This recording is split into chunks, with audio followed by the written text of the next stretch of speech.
Welcome to the Turkey Hunter Podcast with me, your host, Andy Galliano. In this podcast, I share with turkey hunters just like you how to have more turkeys on your hunting property and how to have more successful turkey hunts. I teach you how to do this with tips and interviews with turkey hunting pros, wildlife management tips, and entertaining turkey hunting stories. Tune in weekly as I share proven and simple strategies to help you have more success this turkey season. Make sure to head over to www.iamturkeyhunting.com to subscribe to receive free turkey hunting tips, tactics, strategies, and product reviews. Also, please visit and like my Facebook fan page. Go to Facebook and search I Am Turkey Hunting, and also feel free to post your turkey hunting photos from this past season and let us know where and when you killed your bird. For all of you Twitter users out there, please follow me on Twitter, where my handle is @TurkeyHitman, and I will be sure to follow you back. And now, for this week's show. Hello and welcome back to this week's episode of the Turkey Hunter Podcast. You are listening to episode 95, the story and questions from a newbie turkey hunter. And I am your host, and the guy who thinks it'd be really awesome to hold the title of fastest man on earth for just a day. And I would also like to see Usain Bolt go all out for an entire race just one time to see what he could really do. That guy is unbelievably fast, and I'm probably a little bit jealous of that. Anyway, we are 209 days, 12 hours, 28 minutes, and 27 seconds away from opening day of spring turkey season in Alabama. And today I'm going to be fairly brief because I've got a great but a long interview for you. I'm interviewing Jenna Barron on today's show, and Jenna lives in Washington. No, the good Washington, not the one where all the crooks and the crazies work. So Jenna reached out to me last week via email, and I don't often hear from the female listeners of the show.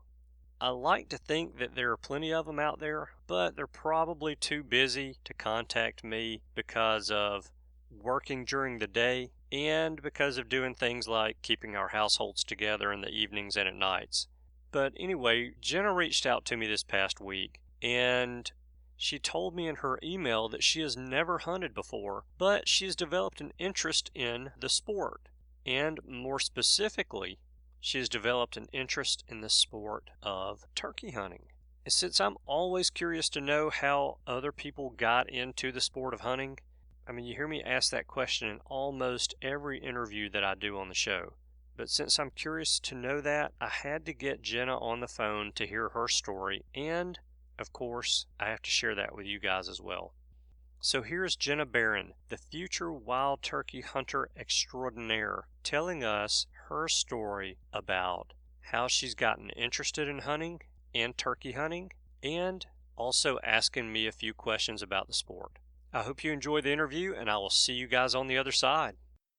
Hey everybody, I am excited to tell you that I have on the line with me Jenna Barron, who is from Washington State, and this is my first time to talk to Jenna, but Jenna emailed me last week and was inquiring about why the first 10 episodes of the Turkey Hunter podcast were not on any of the podcast players. So I happen to have noticed that myself, and after digging around a little bit, I got the problem fixed and emailed her to let her know that that should be taken care of, and she emailed back, and we got to talking via email, having a little conversation there, and I got a little bit of Jenna's story out of her, and I thought, this is pretty interesting because, at least for me, being a lifetime hunter, I like to hear the story of adults who gain an interest in the sport of hunting and who become curious about it, want to learn everything that they can learn about it, and start hunting themselves. And Jenna fits that bill. So I'm going to introduce Jenna, and I'm going to ask you, Jenna, how are you, and where in Washington State are you? Hi, Andy. I'm in southeast Washington in the Tri-Cities area. Okay, very good. Well, I alluded to the emails that you and I exchanged, and I think in the first email you sent me, you mentioned that you've listened to all of the episodes except for the first 10, and that you were wondering where those were, and then you mentioned to me that you were wanting to try turkey hunting for the first time, and after exchanging a couple more emails, I learned that you have never hunted. That's right. It's almost correct. I haven't listened to all of the episodes yet, but I was trying to work my way from the beginning towards the end. Yeah. But since we've emailed, I've tried to brush up on the important episodes, kind of study a little bit faster. Well, that's good. So far, which was your favorite episode? So far, it is the whiskey turkey. I had my headphones in and I was in the kitchen making dinner and laughing out loud. Yeah. It was pretty good. I will never forget that hunt. There are hunts that you will have that will just be ingrained in your mind forever, and that was one of them. That was pretty good. It was awesome. Yeah, and this afternoon I listened to from the guy that wrote, they did the PBS documentary, My Life as a Turkey. Yeah, Illumination in the Flatwoods, Joe Hutto. Yeah. Yeah. For someone who's wanting to learn turkeys and turkey hunting, that is a book that I highly recommend. It's in my shopping cart right now. Good. It's an awesome story. Have you by chance watched the documentary? It is on YouTube. I have not yet. I had a friend recommend it to me, especially with the fact that I have a turkey. Yes, and I want to ask you about that as well. But you have never hunted. I have not. So, all right, I'm going to ask you, but I can always come back and edit this out if you don't want to share. So here comes the forbidden question. One of the two forbidden questions to ask of a woman. So how old are you? I'm quickly approaching 35. Okay. So has any of your family hunted? Yeah, my dad would go to elk camp with his brothers and sisters or brothers and brother-in-laws. And I think for them it was more about camping than hunting. I think occasionally somebody would come home with an elk. Right. And my husband's family also hunts, but my husband hasn't really gotten a lot of experience of his own yet. So we're both kind of working towards that, but we have completely different schedules, so we don't get to do that together at this point. Yeah. Well, it's fascinating to me when people gain that interest. Mm-hmm. I guess I can't really say later in life because you're not old, but later in life then no, but later in life then I think the majority of people are introduced to hunting, and that is, in their, I would say, maybe preteens and even teen years, being introduced by a family member into the sport, that type of thing, or even a friend having introduced them to the sport, and then a passion developing and growing from there. And so it's just interesting to me when I run across someone who has never hunted and at the age of 35 wants to learn everything that she can about hunting and get out there and pursue it. So tell me kind of what sparked that interest in you. Well, like I mentioned in our emails, a few things happened. So my husband and I both shoot recreationally quite often, and so I'm pretty familiar with firearms and I'm pretty good at them. And then I became friends. Well, that's one of the prongs. Another one is when we moved into the house that we're at now, our neighbors offered me, they had extra backyard chickens. and they asked me if I wanted chickens, and I'm like, okay. And so I quickly, I built a coop, and I learned all I could about chickens, and as I was building the coop, I started listening to another podcast called the Chicken Thistle Farm Coopcast, and they're very much about the farm to table, and I know you've mentioned that in some of your episodes. And I started learning more about that and thinking about, how interested I may be in that. And shortly after that, I became friends with a gal that had butchered chickens before. And, when you get into chicken keeping, you always end up with roosters, and you can't keep those in the city. So Right. You got to figure out what to do with those. And so this friend of mine, she walked me through how to butcher a chicken, and I recently, or shortly after that, she mentioned that she was going bow hunting for deer, and it took me a second to realize that I was jealous. And then I realized I don't have to be jealous. I can learn how to hunt myself. So all of those things kind of came together last fall. And in Washington State, you have to, if you're born after, or I don't know, they've got some age restriction where if you're not of a certain age, you have to take a hunter's safety course. Right. In order to get your hunter's license, or to be eligible for your hunter's license. Yeah. And so I completed all the requirements for that in October of last year, but then I had been so busy with work travel and personal travel and getting the hunter's registration done that I was just too burnt out to go hunting. Yeah. So, and I really hadn't thought much about hunting turkeys. And then this summer when I started looking at the hunter's regulation books and, okay, where should I start?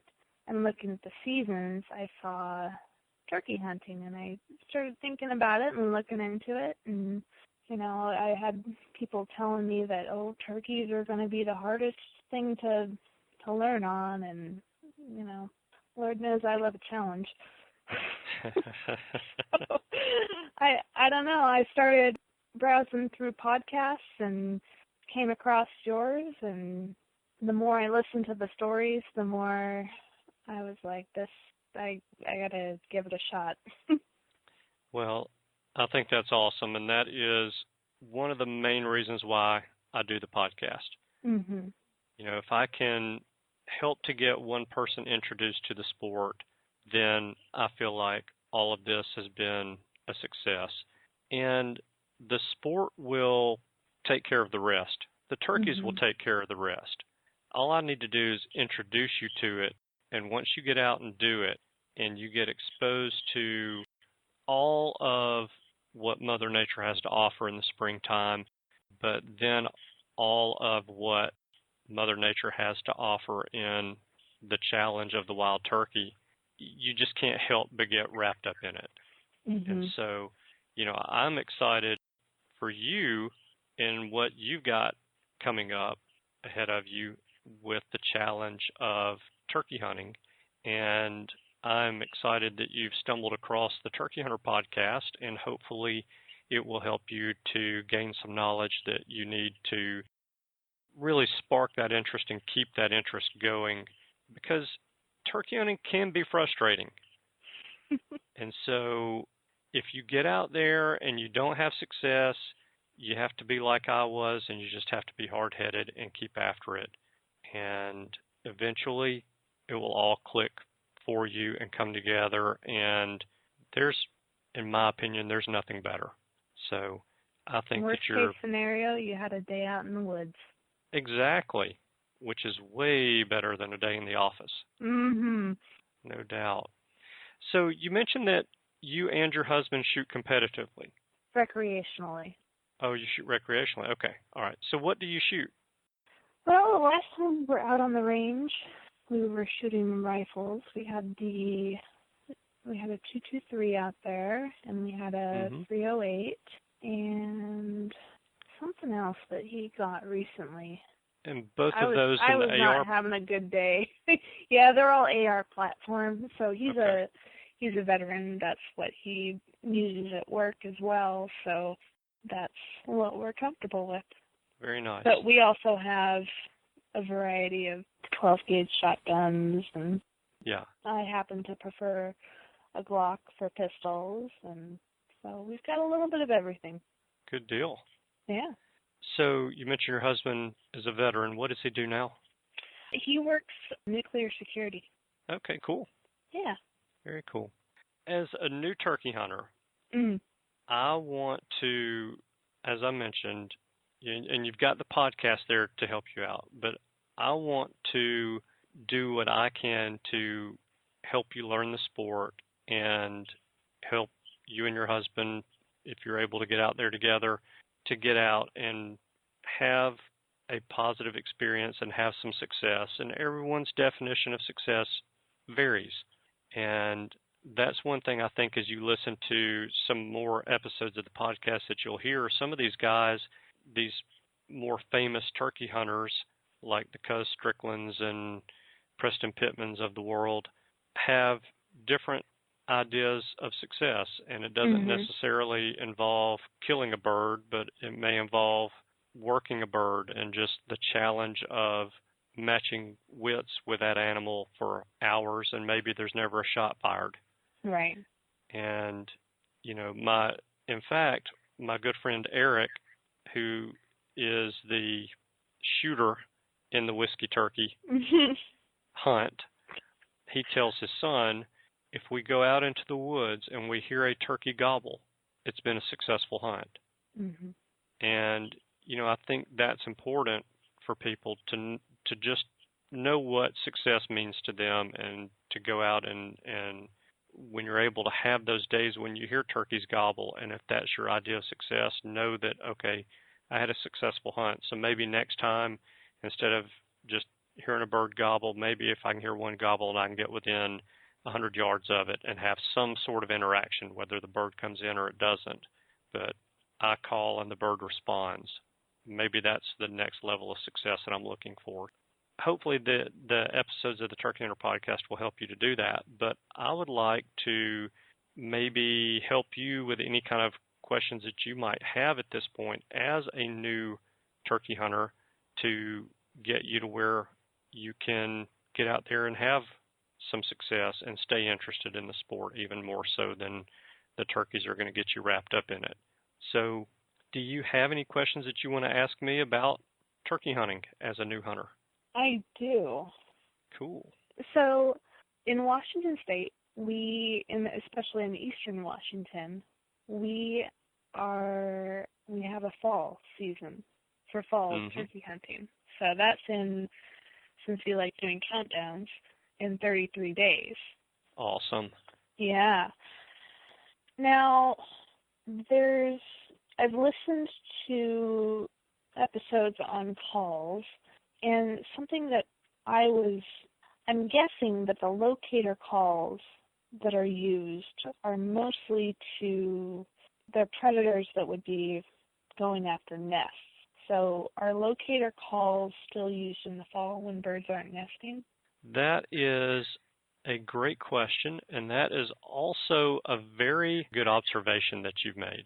And it's something that I actually never have really thought about, but most of the calls that will shock a turkey into gobbling are made by predators. And I never really thought about that, maybe with the exception of in the southeast, a pileated woodpecker will sometimes make a turkey gobble. And really? Yeah. So to answer your question, locator calls will be used in the spring, and that is to shock a gobble from a male turkey. And what you're looking to do in the fall is you want to more or less read the sign in the areas. And when you're out walking or you're out scouting, you want to be looking for that turkey sign and be looking to see, okay, what is it that they're eating? Mm-hmm. They're eating acorns that are falling, or maybe pine nuts, whatever it happens to be that they're foraging on. You want to find more areas with similar types of forage in it. And you want to spot a flock of turkeys. Now, not only do you want to spot them, but you want to be listening for them as well, because a flock of 10 turkeys scratching in the leaves will make a heck of a racket. But you might be able to hear some faint communication, some purrs and some clucks within the flock if you're very quiet and you're listening. If you're up on a hill and you know that turkey has been using an area down in the hollow below you, then stop up there and listen for scratching, listen for clucks, listen for purrs. It's probably not very likely that you're going to hear much yelping going on at that stage, because the yelp is really more or less a call that the birds are going to use when they're at a greater distance, when they're separated from one another. So they're going to be using these contentment calls, purrs and clucks, and it's just letting all the other birds in the flock know that everything is rosy in their world. And it's another way for them to check in with the other birds around them and kind of keep track of each other, so to speak. So really in the fall, you're going to do your scouting and you're going to cover a lot of ground on a turkey hunt in the fall, because you're going to go from spot to spot to spot where you know turkeys are using these areas. If it's been dry for a couple of weeks, then, and I don't know, maybe on that eastern side of the state, when you get past the mountains, maybe it is a little bit more arid than it is on the western side of the state. Yeah, we're high desert. Okay. So then I would definitely be checking your water holes. Any streams or creeks that have some water in it, look for tracks, look for feathers. Those are great places to check for birds, because they have to have water. And they will drink water, at least once a day, usually in the morning. But if it's high desert, they're probably coming to it to water several times a day. Yeah, the area that I'm kind of thinking about going to is in the Blue Mountains. There's some farmland, and it kind of butts up to forests, and there's some streams that go through there. Yeah. So that's going to be really how you're going to locate birds in the fall, unless Washington offers the opportunity to hunt behind turkey dogs. I don't think so. I don't think we allow any dog hunting I don't think we allow any. Okay. And then I was going to say, if they do, your next chore would be to find someone who has turkey dogs, which can be a challenge in and of itself. So you're going to cover a lot of ground in the fall. You want to be sure that you are covering ground before season. So now's a great time to be out and doing some scouting and looking in those areas for scratching in the leaves or scratching in the pine straw. Look for tracks on the creek banks or the pond dams around the edge of the ponds, that kind of thing. And I would kind of keep an eye on those farms too. Primarily, what is grown on the farms there? Is that apples? No, in that area they are fields. From what it looks like from the aerials, it looks like hay fields. Okay. I don't think there's much corn out here, unless, they're using it for crop rotation. Right. Okay. Well, your fields are good areas as well, because the birds are going to be concentrating on insects as well. Anything that's high in protein, they're going to go out, and that's going to be something that they're going to seek before it starts to get cold and winter sets in. So those high-fat, high-protein foods are going to be food sources that they're going to seek. Mm-hmm. And so the fields would be a good place to look for them. But I would imagine at this point it's still fairly warm? Yes. Okay. So 95, 100. That's not warm, that's hot. Yeah. Okay. That's warm for out here. So you don't want to look in those areas midday. You want to look early morning or late afternoon in those open fields. And then midday, when it's getting hot, maybe down in the cooler bottoms, river bottoms, creek bottoms, anywhere that, even if it's 2 or 3 degrees cooler, that's a great place to look for turkeys, and they will actually seek those areas out midday. Okay. And you'll have to help me with this as well. Can you hunt all day in Washington? Believe so. Okay. All right. Some states will only allow you to hunt until noon or 1 o'clock. And so I wasn't real sure about Washington, but if they do allow you to hunt all day, then if it's hot on those days when you go out and you're hunting, definitely check those bottoms. Okay. And those what would be cooler areas, shady areas around that midday time when it's 95 degrees. And so the next step, once you locate birds, is to bust the flock. And it's, for the most part, a completely different way of hunting in the fall than it is the spring. So you're going to bust that flock and try to bust them to get the birds to fly in all different directions.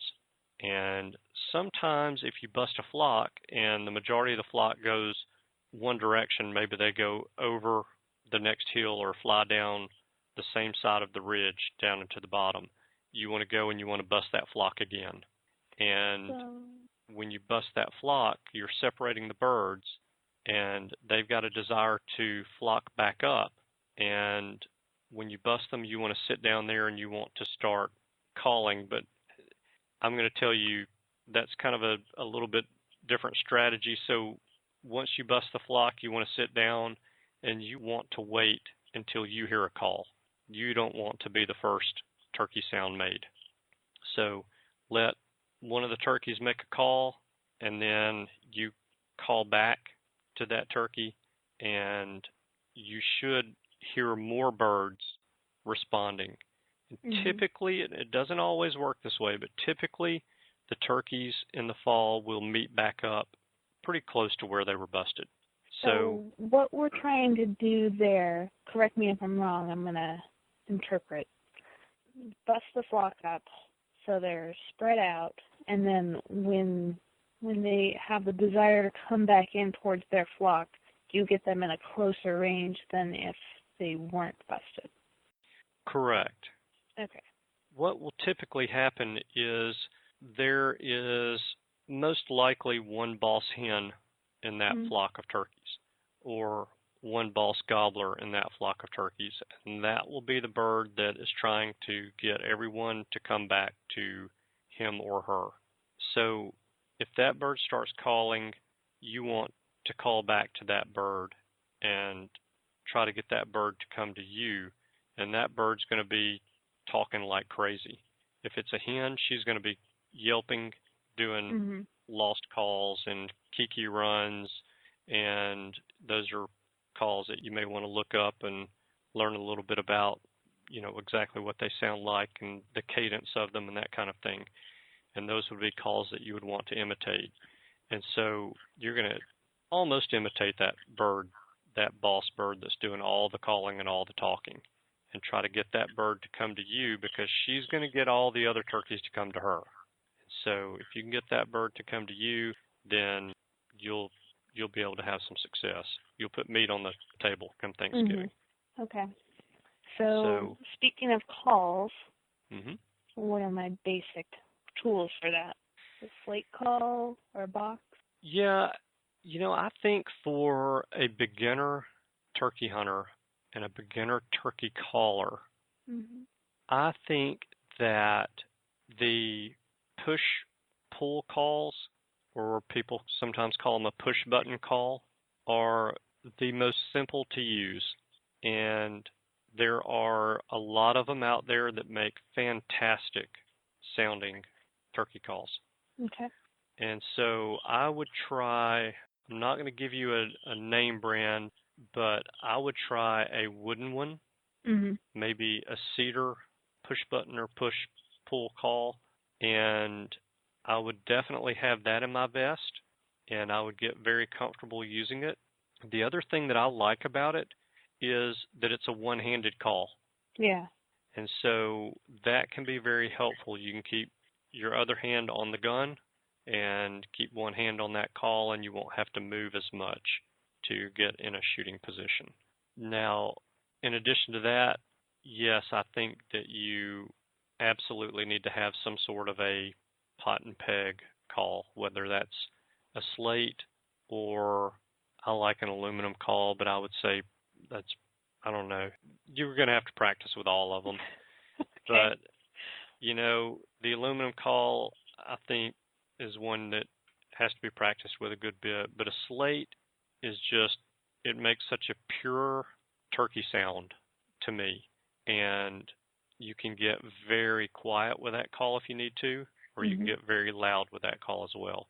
The aluminum calls are a little bit harder to get quiet with and still have that great turkey sound. So I would say do a push-pull call. Don't do plastic, do cedar or some other type of wood. I'm not going to say cedar only. And then I would do a slate call and get a couple of different types of strikers. Okay. And if you have two different types of strikers and a slate call, you can sound like 5 or 6 different turkeys, depending on which striker you're using and where on the call you're running that striker, whether it's towards the outside or towards the center. So that's where I would start. Box calls are great for making a loud call. And if you have days when it is real windy, then you may need that to kind of cover some distance, cover some ground. And box calls make great sounding turkey calls as well. So it might be something you want to look at for the future, but I would start with those two. Okay. Did that help? Yes. Good. I was taking notes, even though, you know, I can listen to the podcast later. Very true. You know, I had a laugh about that today. My buddy John, who I go on these out-of-state turkey hunts with, was absent from our hunt planning call that we had last week. And so he called me today and he said, "Hey, just going to let you know that I just got through listening to your podcast and I'm up to speed on where we're going and what's going on with the hunt." Perfect. So, yeah, even though he missed our phone call, our planning session, he got caught up by listening to the podcast last week. I thought that was hilarious.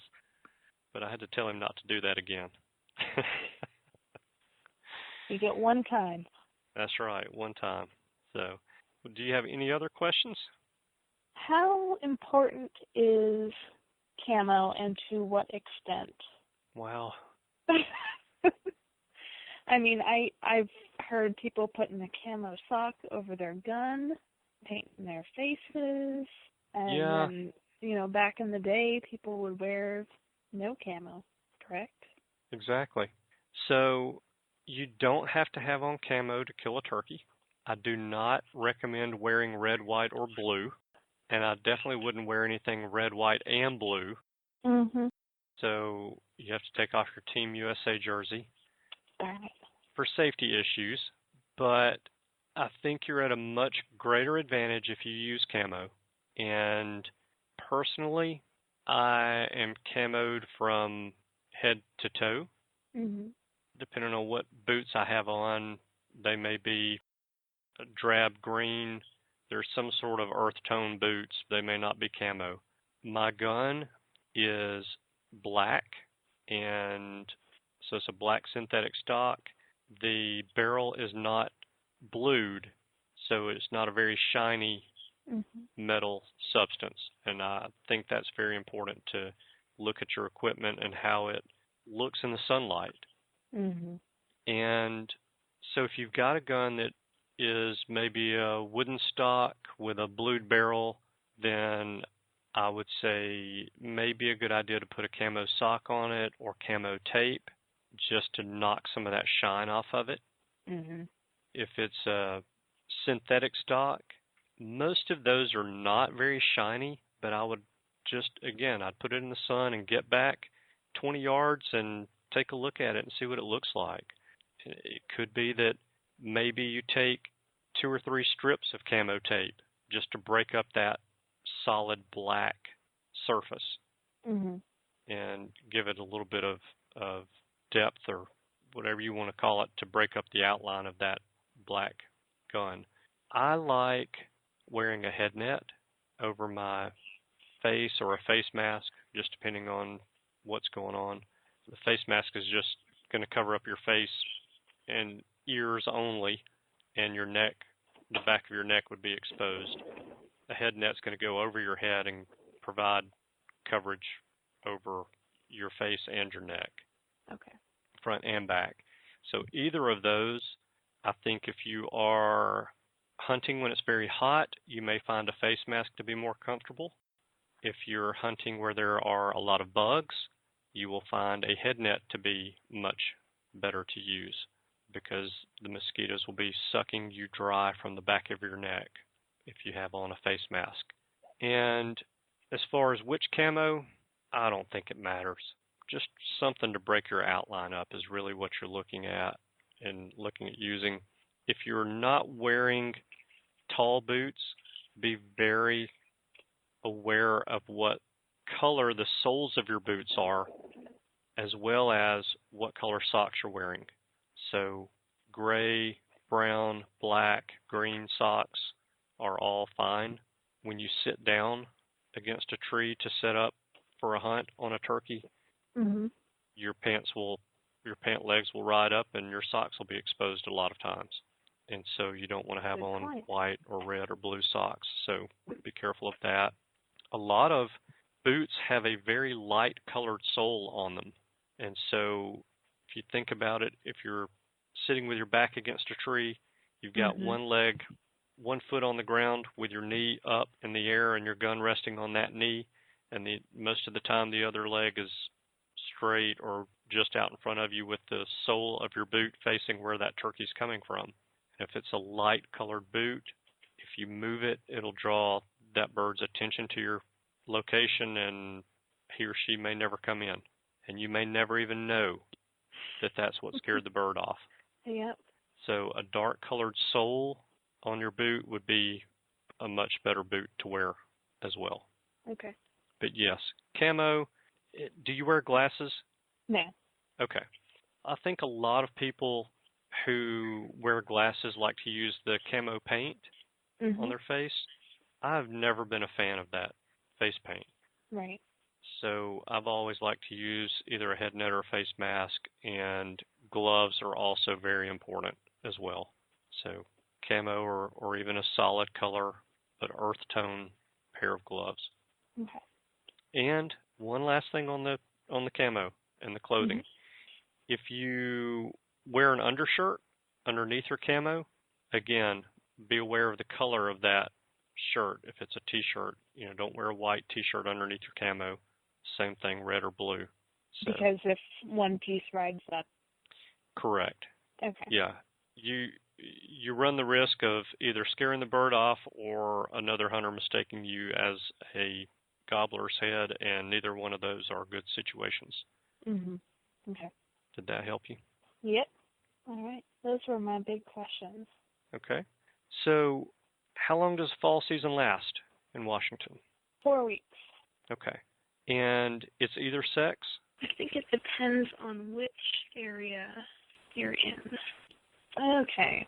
Fall season, depending on the game management unit, one of them is either sex, one of them is 2 turkeys beardless only, Oh, wow. and one of them is 2 turkeys plus 1 either sex.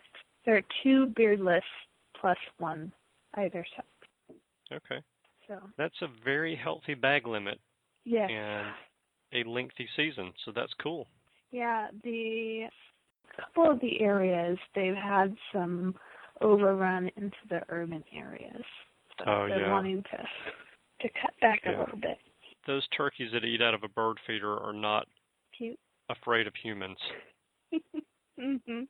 And when your neighbor lets Fido out to use the bathroom and Fido gets attacked by a gobbler who is defending his bird feeder, that doesn't go over real well.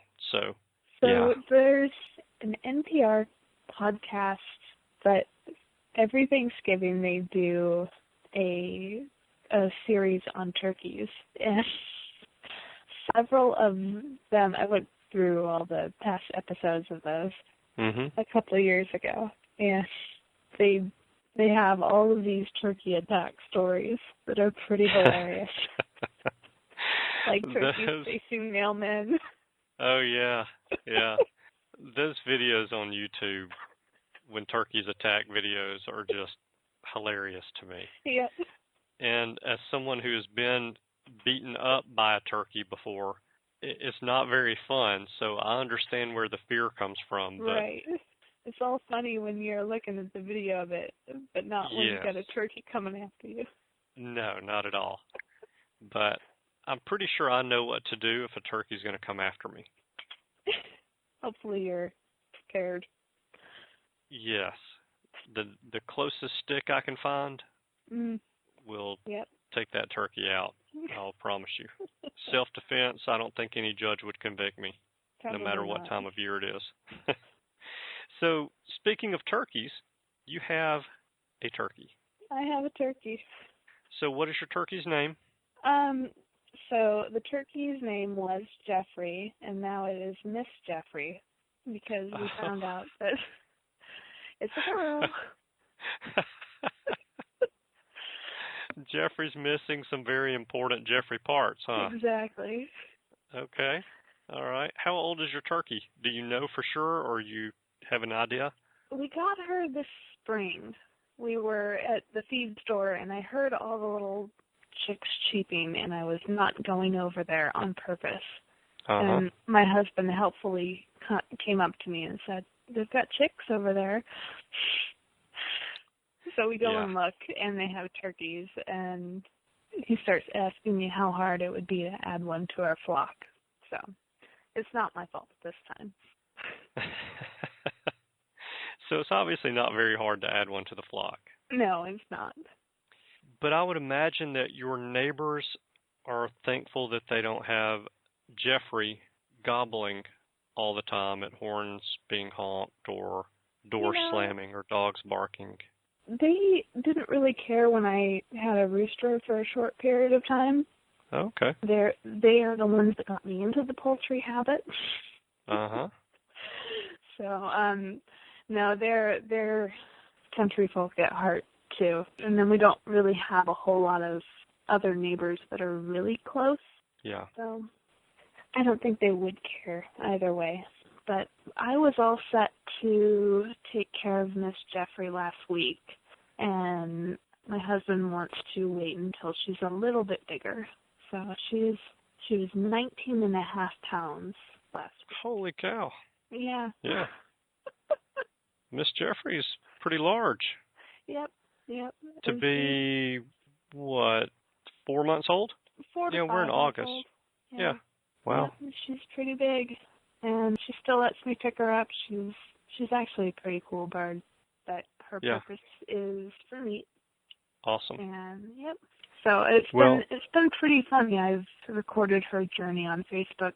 I take a selfie with her every week. And I call it Turkey Thursday. And there are a number of people that are begging for a stay of execution. Yeah.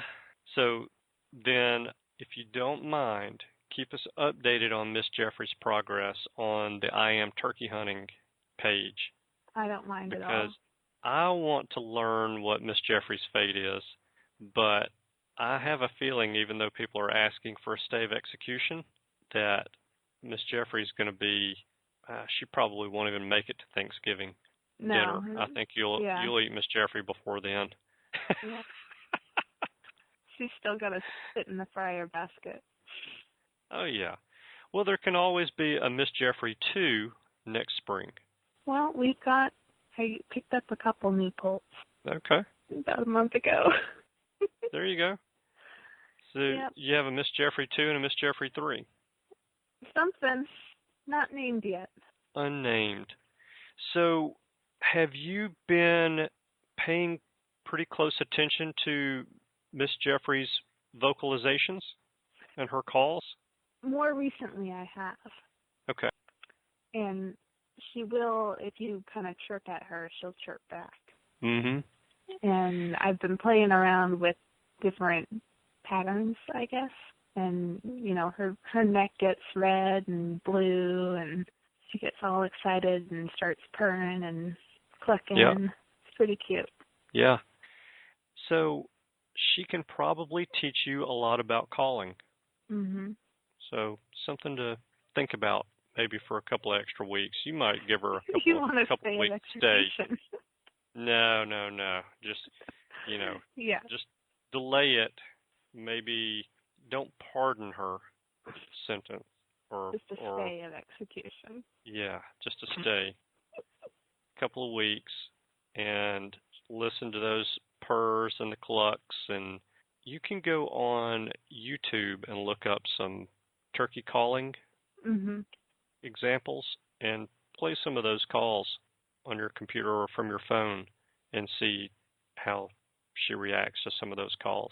Will do. So that'd be pretty interesting to do. One of them that you want to see how she responds to is a lost yelp. Okay. And then a kiki run as well. I'd be interested to see how ingrained those calls are in a domestic turkey. Yeah. Because, you would garner a lot of response from a wild turkey with those calls, and I'd just be interested to know if a domestic turkey would garner the same response. So that'd be pretty neat. Maybe I'm giving you a lot of projects here. You're going to regret having come on this call by the time we hang up.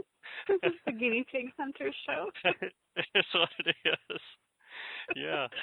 So maybe we could trick you into recording some of that. Mm-hmm. And I'll have to get a second phone. A second phone, yeah. But or bring the laptop out to the coop. Uh-huh. That'd be cool. I'd be very curious to see how she responds to those calls. But, yeah. Well, awesome. Well, hopefully, not only will Miss Jeffrey give you a nice meal in the next few weeks, but I hope that you have a wild turkey for a nice meal as well. And if you have any questions about anything else, if something comes up that while you're out hunting that you want to maybe pick someone's brain on or get someone's opinion on, the Facebook fan page is a good way to reach out.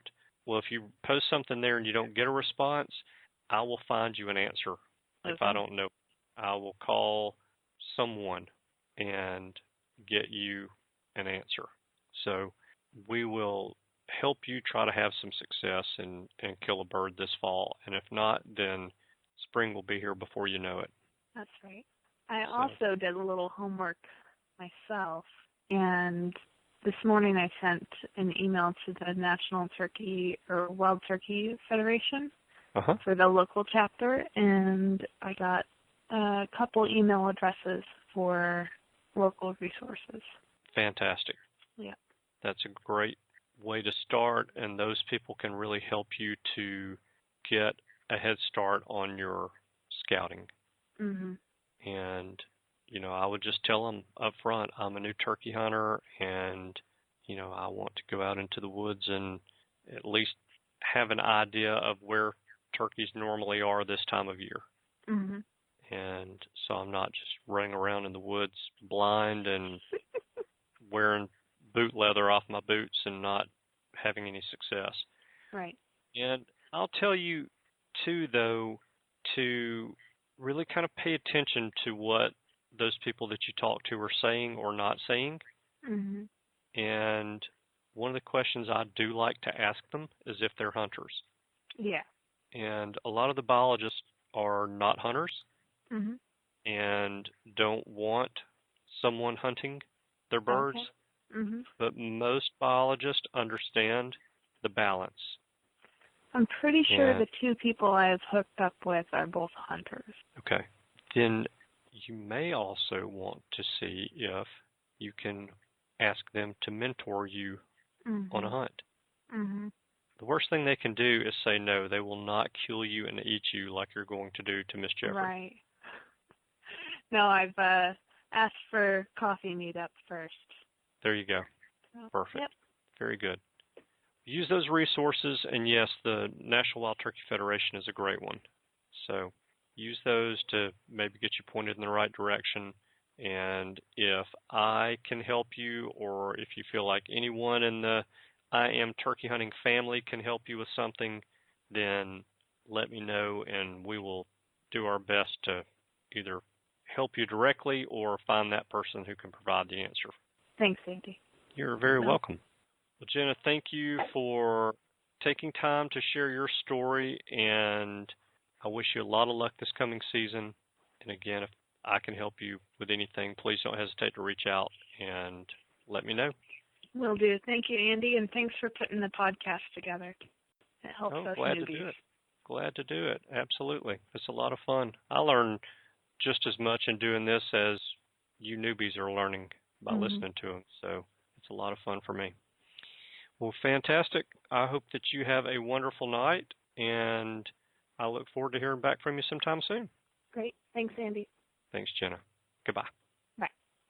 Jenna, thanks so much for doing an interview with me. I wish you a lot of luck this coming fall turkey season, and I hope you're able to put a fresh wild turkey on the Thanksgiving table this year. And if you ever need any help with anything or have any questions, please reach out to our Turkey Hunter podcast family and the I Am Turkey Hunting family on the I Am Turkey Hunting Facebook page. I am sure that the people on the page would be more than happy to help answer any questions that you may have or to offer you a little guidance here and there. And that goes for all of you newbie turkey hunters out there as well. So that's all that I have for you guys today. But before we stick a fork in this week's show, will you please do me one favor? Will you please go to iTunes, Stitcher Radio, and Player FM and leave a 5-star rating and a review for the show if you haven't already done so, and if you're enjoying the show. Those ratings and reviews really help our rankings on those podcast players, and they help new listeners and new hunters like Jenna find the show as well.